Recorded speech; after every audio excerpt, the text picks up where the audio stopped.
오늘 본문 에스라 2장 전체 말씀을 통해서 하나님 앞에 선 사람들이란 제목으로 은혜 나누기 원합니다. 우리 먼저 말씀 위해서 기도드리겠습니다. 아버지 하나님, 이 세상에 살아가면서 정말 우리의 마음을 곤고하게 하고 우리의 생각을 어지럽게 하고 우리의 삶의 방향을 혼란스럽게 여기는 많은 사건들, 참 어려운 일들이 끊어지지 않습니다.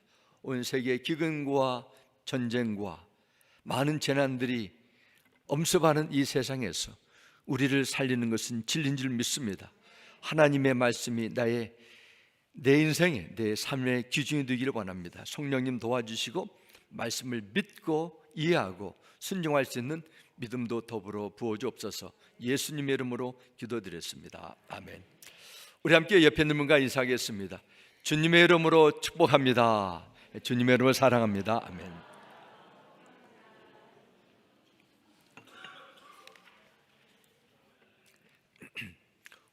우리가 살고 있는 이 땅에서 삶은 무수한 점 같은 선택의 연속이라 이렇게도 설명할 수 있습니다. 매일매일 살아가는데 무엇을 먹고 무엇을 입을지, 어떤 음식을 준비할지 주부는 가정에서 부엌에서 선택합니다. 젊은이는 결혼과 배우자의 문제, 직장, 사업의 문제, 은퇴한 자에게는 노후의 새로운 삶의 그런 중요한 결정을 두고 있습니다. 일상적인 선택, 우리의 인생에 큰 영향을 주지 않는 것처럼 보이지만은 특별한 선택은 우리의 삶뿐만 아니라 주위에 있는 가족, 이웃, 또 다음 세대까지 영향을 미칠 수 있습니다. 제가 지난주에 휴가를 받아 저 서부, 제가 한때 살았던 캘리포니아 주에서 며칠을 지낸 적이 있습니다. 그곳에 있으면서 제가 두 박물관을 갔습니다. 한 곳은 파사데나에 있는 헌팅턴 라이브러리라는 그 박물관과 그 정원이었는데 너무 더워서 박물관만 구경했습니다. 헌팅턴이라는 19세기 초에 철도 사업을 하고 부동산으로 어마어마한 돈을 벌었던 이 사람이 자기의 집을 짓고 120에이크의 땅에 정원을 관리하고 그분이 원하는 정말 중요한 그 책들을 약 1,000만 권 정도를 모아둔 것입니다. 어마어마해요. 제가 정말 이 사람 읽었나 해가지고 자세히 봤는데 읽진 않은 것 같아요. 그냥 모아뒀어요. 셰익스피어의 신라권의 원본, 그리고 1455년도에 출판했던 구텐베르그의 성경 가장 원본, 또 에브라함 링컨 대통령이 사인한 진서들, 정말 너무도 귀중한 그런 책들을 다 모아뒀습니다. 이야, 그렇게 많은 책들을 평생 동안 자기 모든 걸 쏘아부어서 만들었습니다. 두 번째 간 곳은 20세기의 세계 최고 부자 가운데 한 사람으로 알려진 석유왕 폴 게리라는 그 사업가가 세운 그 박물관이었습니다. 그는 미국 오클라호마주에 유전을 발견하고 당시 버려진 불모의 땅으로 여겨졌던 사우디아라비아 쿠웨이트에 들어가가지고 그곳에서 유전을 개발해서 석유 사업으로 미국 역사상 처음으로 23살 때 백만장자가 되고 1960년대 말쯤에 세계 최초로 10억 달러의 재산을 가진 기네스북에도 오른 그 사람으로 알려졌습니다. 지금부터 정확히 70년 전에 1954년에 자신의 남캘리포니아의 저택이 인접한 땅에 그 미술관을 세우고 공간이 부족해지자 점점 공간을 늘려가지고 자기 이름을 딴 게리 밀라, 또 게티 박물관을 세우고 평생 동안 영국 런던에 살면서 미국에는 오지 않고 유럽 고대 또 중세 예술품을 모으는데 평생을 쏟아붓고 자신의 모든 재산을 투자하게 됩니다. 그에게는 평생 늘 가장 냉혹한 짠돌이, 자기 사무실에도 손님이 오면은 돈을 내고 전화를 걸 수 있도록 그렇게 만들었답니다. 그런데 그가 가장 지갑을 연 것은 바로 미술품을 살 때 했다는 거예요. 1976년에 죽음을 눈앞에 둔 폴 게티가 자신의 재산의 대부분을 다 게리 재단에 세우고 그 죽음 이후에도 이렇게 거대한 게리 박물관을 세웠습니다. 제가 본 그림 가운데 하나는 20여 년 전에 약 1억 2천 몇백만 달러를 두고 산 한 그림 한 집입니다. 고의 그림이에요. 그림 하나에 1,500억 원이 넘은 게레와 같은 그 사람, 무엇이 그를 만들었을까? 자신의 선택의 기준을 합니다. 나는 내가 죽어서 유전을 남기는 것보다도 미술에 그런 유산을 남기는 것이 가장 의미가 있다. 그렇게 살았다는 것입니다. 선택을 하며 평생을 쏟아부었습니다. 헌팅턴도 마찬가지지요. 그 고서가 그에게는 가장 중요한 삶의 선택이 중요한 부분이었습니다.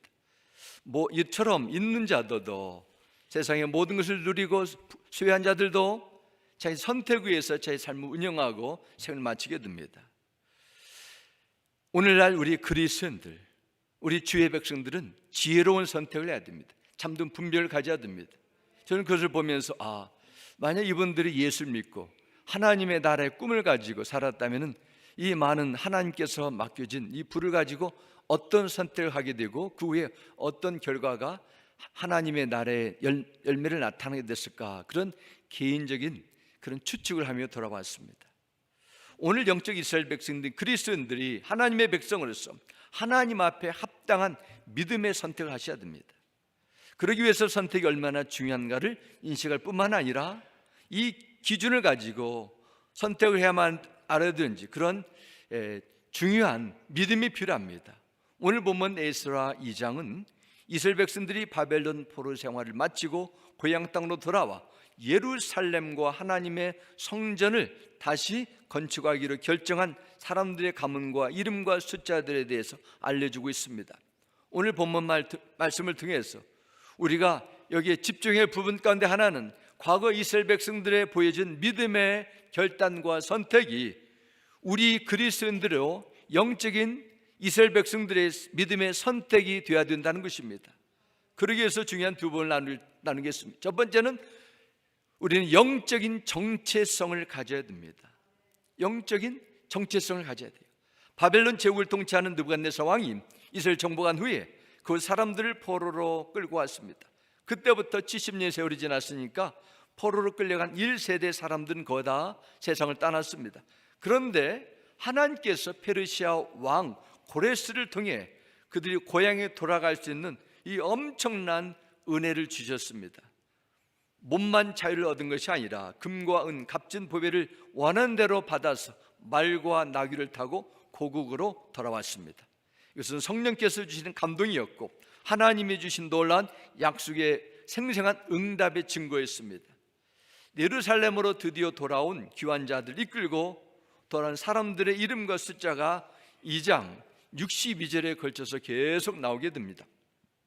1절 2절 다시 한번 보겠습니다. 옛적의 바벨론 왕 느부갓네살에게 사로잡혀 바벨론으로 갔던 자들의 자손들 중에서, 이건 70년 전 이야기입니다, 노임을 받고 예루살렘과 유다도로 돌아와 각자의 성으로 돌아간 자, 곧 스룹바벨과 예수아와 느헤미야와 스라야와 레라야와 모르드게와 빌산과 미스발과 비그베와 르훔과 바나 등과 함께 나온 이스라엘 백성의 명수가 이러하니, 이렇게 기록합니다. 스룹바벨과 예수와 이 두 사람은 이 귀한 포로 생활을 마치고 돌아온 자들 가운데 가장 높은 지도자들이었습니다. 스룹바벨은 다윗의 후손으로 정치적인 지도자였고 예수아는 제사장의 후손으로 종교적인 지도자의 역할을 받았습니다. 전에도 나눴던 것처럼 당시 100만여 명이 되는 이스라엘 사람들이 페르시아 땅에 살았다고 합니다. 하지만 자신들에게 익숙하고 편한 삶의 터전을 떠나서 850마리 넘는 머나먼 길을 걸어 하나님께서 약속하시고 응답하신 그 거친 완전히 망가진 그 땅으로 가기로 결심하고 돌아온 자들은 얼마나 되었습니까? 64절 말씀 보면은 약 42,360명이요. 그리고 64절 보면은 그 외 남종과 여종이 7,337명이요 노래하는 남녀가 200명이요 기록합니다. 100만 명 가운데 이스라엘 백성들 노예를 포함한 5% 정도 되는 5만여 명이 돌아왔습니다. 하나님께서 그들의 선조를 통해서 그토록 꿈꾸고 고대하던 돌아올 수 있는 길을 열어주시고 새로운 미래를 개척할 수 있도록 필요한 것들을 다 도와주셨음에도 예루살렘에 귀환한 자는 극히 소수에 불과합니다. 하나님께서 약속하신 모든 말씀을 붙들고 모든 것을 버리고 주의 뜻을 이루기 위해서 예루살렘에 돌아온 스룹바벨과 백성들은 그들이 결정해야 됐던 믿음의 선택은 결코 쉬운 일이 아니었을 것입니다. 그렇기 때문에 대다수 사람들은 페르시아에 남을 수도 있었습니다. 하지만 그들의 어려운 선택이 하나님 앞에 합당한 선택이었고 하나님의 뜻을 이루는 귀한 믿음의 선택이었음을 우리는 말씀을 통해서 배우게 됩니다. 오늘날 많은 사람들은 다수의 선택이 민주주의 국가에서 대다수의 선택이 합당하고 바른 길이라는 생각을 하게 됩니다. 그래서 나도 모르게 많은 사람들이 가는 길을 무의식적으로 따라가게 되고 어떤 경우는 이것이 잘못된 것을 알면서도 그냥 대중심리에서 그 길을 쫓아갑니다. 그러나 예수님은 생명으로 인도하는 구원의 길은 넓은 길, 다수가 몰려다는 그런 길이 아니라 좁은 길이라 말씀합니다. 마태복음 7장 13절 14절 말씀합니다. 좁은 문으로 들어가라. 멸망으로 인도하는 문은 크고 그 길은 넓어 그곳으로 들어가는 사람이 많다. 그러나 생명으로 인도하는 문은 좁고 그 길은 험해 그곳을 찾는 사람은 적다 말씀합니다. 여러분의 삶 속에서 무수한 선택을 해왔고 앞으로도 하실 것입니다. 궁극적으로 우리가 선택할 수 있는 것 둘 중에 하나입니다. 하나님의 나라인가 세상 나라인가, 하늘 나라인가 땅인가, 하나님인 것인가, 이 세상에 눈에 보이는 것인가, 생명으로 인도하는 문인가 아니면은 죽음으로 인도하는 문인가 합니다. 이 두 가지 선택지는 무엇이 좀 더 낫냐 유익하냐 좋냐가 아닙니다. 생명의 관계가 되어 있어요. 예수님께서 두 길을 보여주시고 너희를 그러면 알아서 선택하라, 나머지는 못해도 내가 나중에 돌봐주겠다 그렇게 말씀하지 않으시고 생명으로 인도하는 그 문 들어가라, 그리고 거기에 대한 결과도 분명히 주셨습니다. 시험을 주시고 시험에 대한 정답도 같이 더해 주셨어요. 생명과 구원으로 인도하는 문 누구네가 열려 있습니다. 하지만 그 문이 좁은 이유는 오직 생명이 되신 예수님을 통해서만 문으로 들어갈 수 있기 때문입니다. 사실 좁은 문은 예수님을 의미하는 것입니다. 요한복음서에 보면 예수님께서 나는 양의 문이라 하셨어요. 나는 길이요 진리요 생명이라 말씀하셨습니다. 그래서 우리는 교회 안에 있다고, 교회 안에 멤버십에 들어갔다고 안심하면 안 됩니다. 교회 안에 있으면서도 얼마든지 넓은 길을 걸어갈 수 있기 때문입니다. 중요한 것은 생명으로 인도하는 예수 그리스도 안에 있으셔야 돼요. 많은 사람들이 넓은 길로 갑니다. 왜냐하면 넓은 물은 쉽고 편안해 보이고 많은 사람들이 함께 가기 때문입니다. 희생하거나 포기할 필요가 없어요. 그냥 즐거움 속에서 눈에 보이는 만족과 나의 삶의 그런 분위기 속에서 내가 원하는 것 무엇이든 가지고 갈 수 있는 것처럼 보입니다. 그래서 많은 대중들이 그 길을 선택하게 됩니다. 토마스 리브스라는 분은 텅 빈 교회라는 그 책에서 다음과 같이 저술했습니다. 현대 미국 사회의 기독교 신앙은 수월하고 낙관적이며 편리하고 모순이 없는 것을 추구하는 경향이 있다. 자기 희생, 훈련, 겸손, 천국을 보는 눈, 영혼을 위한 열정, 그리고 하나님을 두려워하거나 사랑하는 마음을 요구하지 않는다. 죄책감은 없고 형벌도 없고 하늘나라의 보상만은 실제로 믿는다. 우리가 지금 누리고 있는 이것을 소비자 기독교 신앙이라 부르면 제일 좋을 것 같다. 값은 싸면서 소비자 만족은 보증되는 것 같다. 이렇게 설명했습니다. 좁은 문으로 들어가라. 십자가를 지고 나를 따르라. 그것은 다 예수 믿기 때문에 포기하고 고생문으로 들어가는 의미일까요? 절대 아닙니다. 예수님과 함께하는 새로운 삶을 살라는 것입니다. 전에는 내 생각 속에서, 내 능력과 내 노력 속에서 나의 삶의 중요한 그 일들을 성취하기 위해 살아갔지만은 주님과 동행하는 삶을 의미합니다.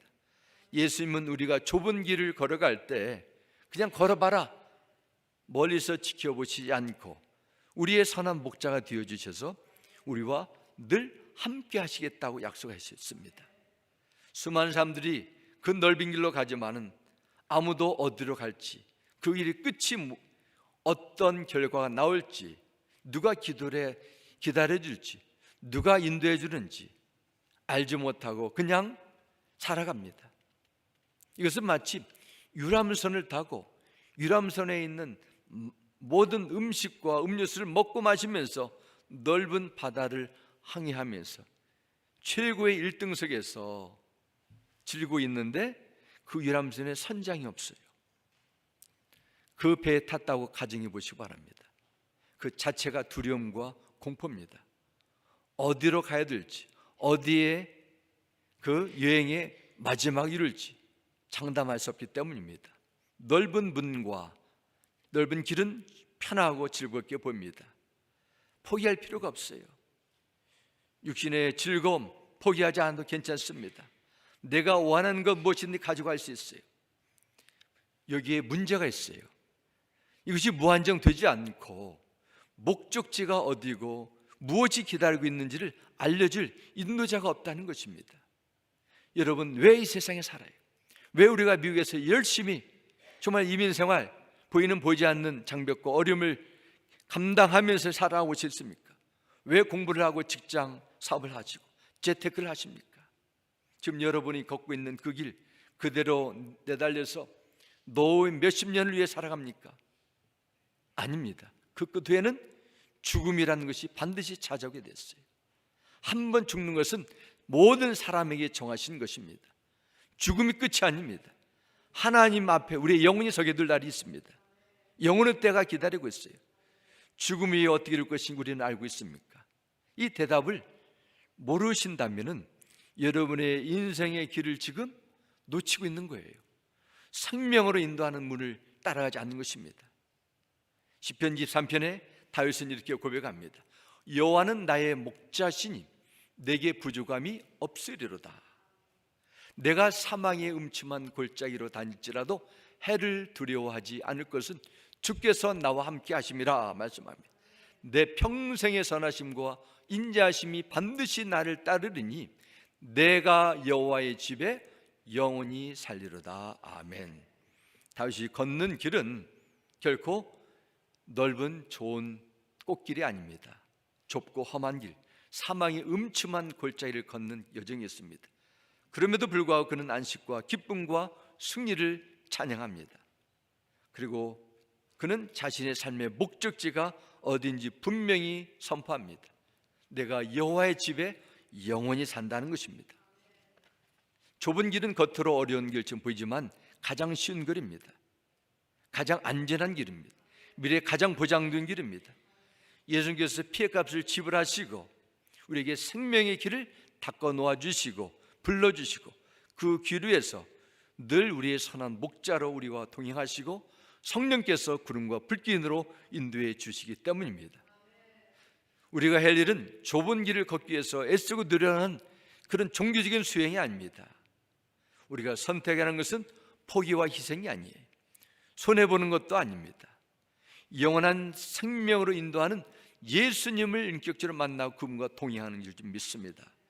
예수님께서 두 길을 분명히 우리에게 보여주시고 좁은 문으로 들어가는 질문과 그 질문에 대한 해답도 우리에게 알려주셨는데도 불구하고 엉뚱한 길로 계속 찾아간다면 하나님 보실 때는 우리 인생의 낭비고 영혼의 때를 망가가는 비극이 시작되는 것입니다.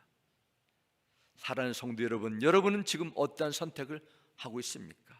좀 더 편안하고 안락한 길, 우리에게 주신 앞으로 몇십 년이라는 그런 제한적인 육의 삶의 모든 것을 걷고 있지 않습니까? 좁은 문, 좁은 길, 생명으로 인도하는 믿음의 선택, 주께서 이미 약속하신 그냥 천국을 바라보며 믿음의 여정이 이루어지기를 주님의 이름으로 축원합니다. 두 번째는 삶의 최우선 순위를 바로 설정하는 것입니다. 삶의 가장 중요한 탑 프라이어리티를 세우는 것입니다. 에스라 2장 말씀 보면 포로 생활을 마치고 돌아온 자들 대표하는 사람들의 이름, 숫자, 족보가 정확하게 기록되어 있습니다. 52절, 55절 말씀 보면은 솔로몬의 신하의 자손, 그리고 그 이름이 나오게 됩니다.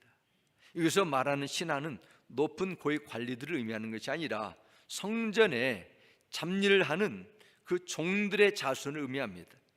이들이 이방 땅에 사는 것이 더 쉬웠을 수도 있습니다. 그들이 그걸 살면서 이제는 과거 우리 조상이 종의 신분에서 벗어나 새로운 자유에, 아무도 우리 조상의 가문을 알지 못한 곳에서 신분 상속을 누릴 수 있을 것입니다. 그러나 그들은 이러한 자유의 삶을 포기하고 하나님의 성전의 재건을 위해서 예루살렘으로 돌아가기를 결심합니다. 이들이 돌아와 사는 것은 그렇다 해서 성전에서 높은 쉬운 것이 아니라 종의 일을 하는 것이었습니다.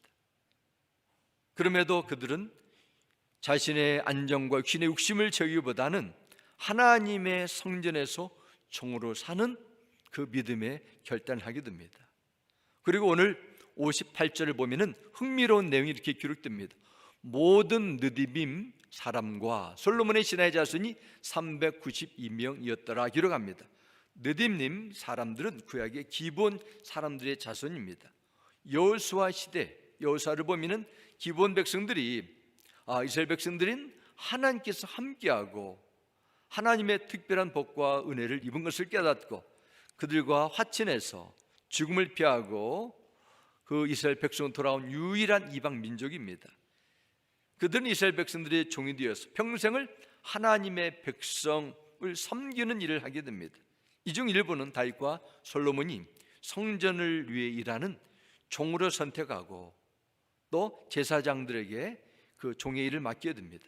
그래서 이들은 일평생 동안 하나님의 성전에서 제사장이 아니라 제사장과 레위 사람들을 섬기며 일하는 종이 되는데 그 사람들이 바로 58절에 나오는 느디님 사람들이었습니다.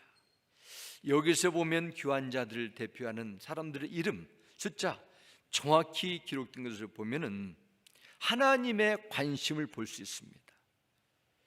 그들이 보르 생활 중에서 무엇을 했냐, 어떤 신분을 과거에 가졌냐, 이거보다도 돌아와서 하나님 앞에 어떻게 쓰임받았냐, 이 관심이 여기 있습니다. 머나먼 이방 땅에서 끌려와 포로 생활을 한다는 것이 얼마나 힘들고 어렵겠습니까? 다시 미국에 와서 모든 것이 자유롭고 모든 것이 다 기회가 있는 것처럼 보이지만은 보이지 않는 새로운 도전들이 얼마나 끊임없이 밀물처럼 찾아옵니까? 이 땅에도 2600년, 500년 전에 400년 전에 일어났던 그 상황은 정말 상상을 초월한 어림이었을 것입니다. 자신의 신분을 숨기고 어떻게 해서든지 현지인 이방인 문화와 종교에 동화되어 더 편하게 좀 더 나은 삶을 추구하고자 하는 마음도 있을 것입니다. 하지만 그들은 그런 쪽을 선택하지 않았습니다. 하나님의 백성임을 소중히 여겼습니다. 그리고 이 세상에 잠깐의 편안함보다 하나님의 백성으로 어려운 길을 감수하는 것이 더 중요하다고 그들은 여겼던 것입니다. 그래서 그들은 70년이라는 기나긴 시간 동안 하나님께서 반드시 우리 선지자를 통해서 주신 약속이 이루어질 것을 믿는 믿음과 소망을 가지고 하나님의 백성으로서 정체성을 놓치지 않았습니다. 그런데 반대로 61절과 62절 보면은 자신의 족보와 가문을 잃어버린 사람들이 또 기록됩니다. 61절 보면 기록합니다. 제사장 중에는 하바야 자손과 학보스 자손과 바르실레 자손이니 바르실레는 길앗 사람 바르실레의 딸 중에 한 사람을 아내로 삼고 바르실레의 이름을 따른 자라. 이 사람들은 계보 중에서 자기 이름을 찾아도 얻지 못하므로 그들을 부정하게 여겨 제사장의 직분을 행하지 못하게 하고 기록합니다. 61, 62절 말씀 보면 그들은 원래 제사장인데 어떤 가문에 속해 있는지 입증하지 못한 예가 나옵니다. 당시 이스라엘 백성들의 신앙을 돌보면 부름받은 제사장들도 70년이라는 포로 생활을 하면서 뿔뿔이 다 흩어져 있기 때문에 내가 어떤 하나님의 부름을 받았는지 자신의 가문과 영적인 정체성을 다 잃어버리고 제사장인지 아닌지 증명하는 일에 실패하게 됩니다. 이들은 포로 생활 중에 하나님의 백성으로서 소명을 받아 살기보다는 적당히 세상의 페르시아 제국에 그 동화되며 살았던 것입니다. 제사장의 직분을 가졌지만은 바벨론 풍습, 페르시아 문화 속에서 마음껏 누릴 때 누렸습니다. 유대 여인들보다 더 세련되고 더 예쁜 이방 여인들과 결혼해가지고 행복하게 지냈습니다. 그러다가 10년, 20년, 30년 긴 시간이 지나자 하나님의 백성으로 모든 부르심을 잊어버리고 제사장 직분을 가졌는데도 하나님 앞에 제사장 직분을 행할 수 없는 그런 자리까지 나왔다고 62절은 기록합니다. 하나님의 약속을 붙들고 예루살렘에 돌아오는 그 일에 동참하니 얼마나 귀한 것입니까? 그런데도 그들은 직분을 행하지 못했습니다.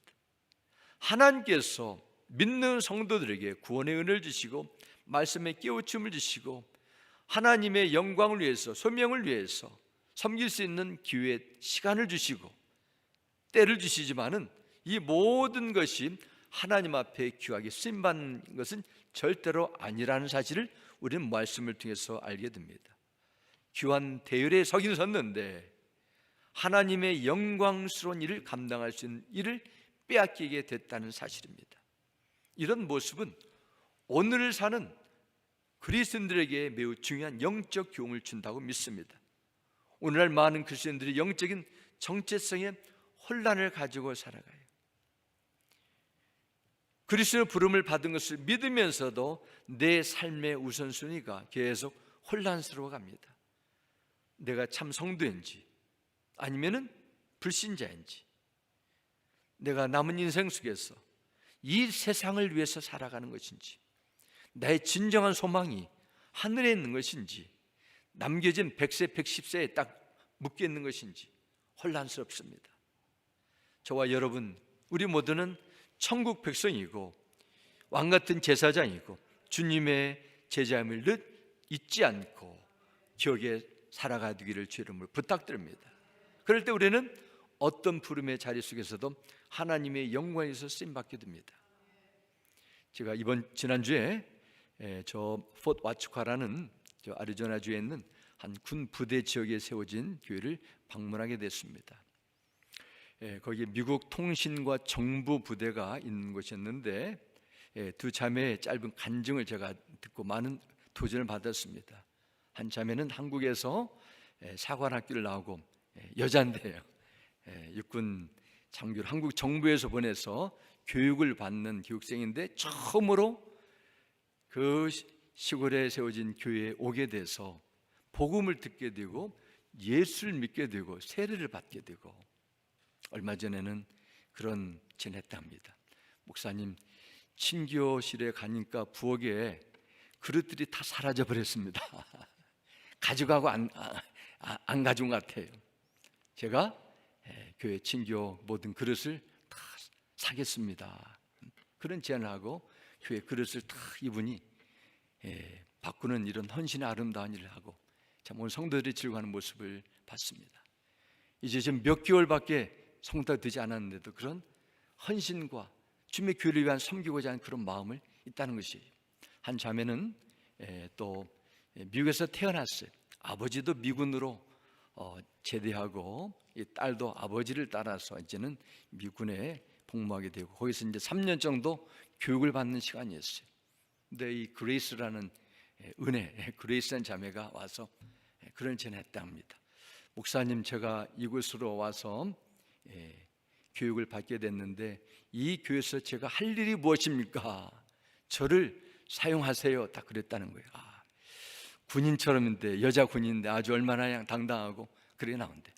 이 지역에는 많은 미군들이 와서 교육을 받는데 통역을 해야 됩니다. 그래가지고 그 지역에 있는 군인들이 와가지고 미국인들인데도 와서 같이 예배를 드리게 되고 이 자매가 매주마다 헌신적으로 통역하게 되고 또한 부대 안에서는 다른 동료들을 교회로 인도하는 그런 아름다운 그 소식을 접하게 됐습니다.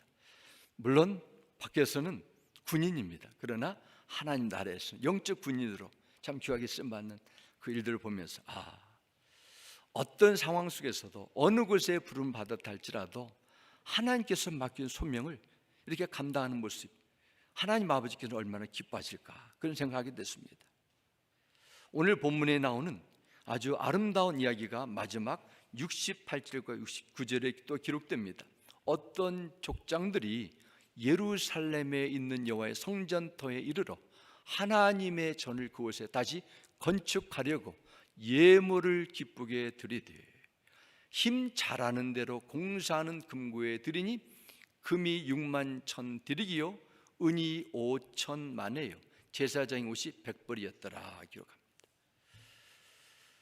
사실 70년의 기나긴 세월을 지나가는 동안 포로 1세대는 그 세상을 떠나게 됐고, 포로 생활을 하면서 태어난 2세, 3세들이 조국을 다시 회복한 일에 적극적으로 동참하게 됩니다. 그들 중에는 알려진 지도자들이 있고 이름이 기록되지 않은 백성들도 포함됐습니다. 그러나 성경은 그들이 최소한 누구의 자손인지는 기록하고 있습니다. 그 머나먼 길을 걸어서 새로운 곳에서 정착 위해서 자기 집도 짓고 기본적인 생활을 하기 위해서 해야 할 일들도 많고 많은데 가장 먼저 하나님의 성전을 건축하기로 결정한 것입니다. 그리고 자신들이 가장 귀하게 여기는 것을 성전 건축을 위해서 내어 귀한 예물을 드리게 됩니다. 당시 페르시아에서 가장 귀한 돈이 금돈이었는데 금돈을 아낌없이 내놓아 6만 천 다릭이라 말합니다. 6만 천 다릭이 됐다. 킬로그램으로 계산하면 약 제가 드릴 수도 있으면 1100파운드 드는 것 같아요. 요즘 금값이 많이 올랐다 하는데 그 5천만 달러 정도 넘는 것 같습니다. 은이 5천만이에요. 제사장의 옷이 100벌이었더라. 자신들의 옷까지 헌신한 제사장들이 있었습니다. 그렇게 바치고도 어떻습니까? 어쩔 줄 몰라 즐거워했다 기록합니다. 하나님께서 주신 것은 하나님의 성전을 위해 드리는 것입니다. 이 족장들은 왜 자기 집으로 가지 않고 자신의 삶을 먼저 개척하지 않고 하나님의 성전터로 와서 그 값진 것을 드리게 됩니까? 그들의 가장 큰 관심은 성전 회복이었습니다. 지금 우리식으로 설명해 드리면 예배의 회복, 하나님 나라의 확장의 회복이었음을 알게 됩니다. 그들의 옛 선조들의 우상과 불신앙의 대가로 모든 것이 다 황폐되고 성전이 무너진 것을 보면서 가장 먼저 하나님을 예배하는 일에 궁극적인 소망을 두게 된 것을 알게 됩니다. 어떤 족장들은 자신이 정착할 곳을 들어가지 않고 하나님의 성이 세워졌던 성전터로 갑니다. 그래서 족장은 가문의 지도자를 의미합니다. 자기 집으로, 친척 집으로, 자신의 터전으로 가지 않고 하나님의 터전으로 가장 먼저 왔습니까? 하나님을 자기 삶의 가장 최우선순위로 둔 것을 우리는 배우게 됩니다. 그들의 신앙의 가치관이 우선순위가 하나님의 성전을 먼저 찾게 된 것입니다. 약 5만 명이 되는 사람은 있었는데 그 중에서 허물어진 하나님의 성전을 다시 지어두겠다는 뜨거운 열정과 헌신된 마음과 순종으로 나온 사람들은 많지 않았습니다. 과연 오늘날에는 다를까요? 교회 성도들이 아무리 많아도 교회를 일으키고 나의 것을 내어드리고자 하는 그런 순수한 마음이 타오르는 사람은 극히 소수예요. 예루살렘으로 돌아온 사람들 중에 성전을 짓고자 하는 사람들이 극소수였던 것처럼 오늘도 내가 전도하고 한 영혼이라도 주님께 인도해서 우리 재단을 일으켜야 되겠다는 사람은 적을 것입니다. 사는 성도 여러분, 우리 모두는 이 적은 숫자에 속하게 되기를 간절히 소원합니다. 이 세상에 아무리 많이 쌓아놓아도 이 세상에 떠날 때 남는 것은 하나님의 것밖에 없어요. 하나도 가져가지 못합니다. 한국의 사회가시 한 목사님의 글을 제가 얼마 전에 읽은 적이 있습니다. 한국의 어느 교회에서 실제적으로 일어난 이야기입니다. 한 여자 집사님이 돌아가셨는데 입관 예배를 드리게 됐는데 그 후에 집사님의 아들이 되시는 분이 입관 예배를 보고 어머니 반지를 뽑아야 되는데 하면서 반지를 뽑으려 했다는 것입니다. 그런데 관에 누우신 어머님의 손에서 반지가 뽑히지 않으니까 작은 아들에게 말했습니다. 야, 빨리 비눗물 가져와, 비눗물. 어머님의 손가락에 비눗물을 적시니까 반지가 빠지고 아들이 반지를 가져갔다는 거예요. 이 세상에 아무리 많은 것을 쌓아 놓아도 내 이름으로 됐어도 이 세상을 떠날 때 손에 있는 금반지도 누군가가 알게 모르게 다 가져가요. 뽑혀집니다. 우리가 아무것도 가져갈 수 없지만 먼저 미리 보낼 수는 있습니다. 우리 헌신, 순종, 하나님의 영광과 사를 위한 예물은 먼저 보낼 수 있어요. 그래서 마태복음 16장 19절부터 20절은 말씀합니다. 너희는 자기를 위하여 보물을 땅에다가 쌓아두지 말라. 좀이 먹고 녹이 슬어서 망가지며 도둑들이 뚫고 들어와서 훔쳐간다. 그러므로 너희를 위하여 보물을 하늘에 쌓아두어라 말씀합니다. 우리 믿는 주의 백성들은 인생관이 우선순위가 반드시 달라지셔야 돼요. 영원한 하나님의 날의 관점으로 우리의 삶을 끊임없이 해석하고 하늘의 것을 추구해야 됩니다. 자녀들에게도 적당하게 유산을 남겨두지만은 여러분을 위해서, 여러분의 영원한 미래를 위해서, 하나님 앞에 서게 될 그 영원한 때를 위해서, 하나님을 위해서도 하늘의 보물을 쌓아두는 것입니다. 이것이 최고의 지혜로운 인생을 바로 사는 성경적인 비결입니다. 그리스도의 당당한 비결이 어디에서 나와요? 세상이 부유함, 권세 있지 않습니다. 잠깐 왔다 사라질 것입니다. 경제적으로 가난하고 부족해 보인다 해도 이것이 부끄러운 것이 아닙니다. 하나님께서 주신 사명에 충실할 때 가치 있는 것입니다. 하나님의 영광과 그분의 기쁨을 최우선순위로 두고 산다는 영적 자부심이 있으셔야 돼요. 그리고 그런 영적인 확신과 자신감이 하나님을 위해서 주의 나라를 세우는 부르심의 소명에 끝까지 감당할 수 있는 영적인 힘이 됨을 믿으시기 바랍니다.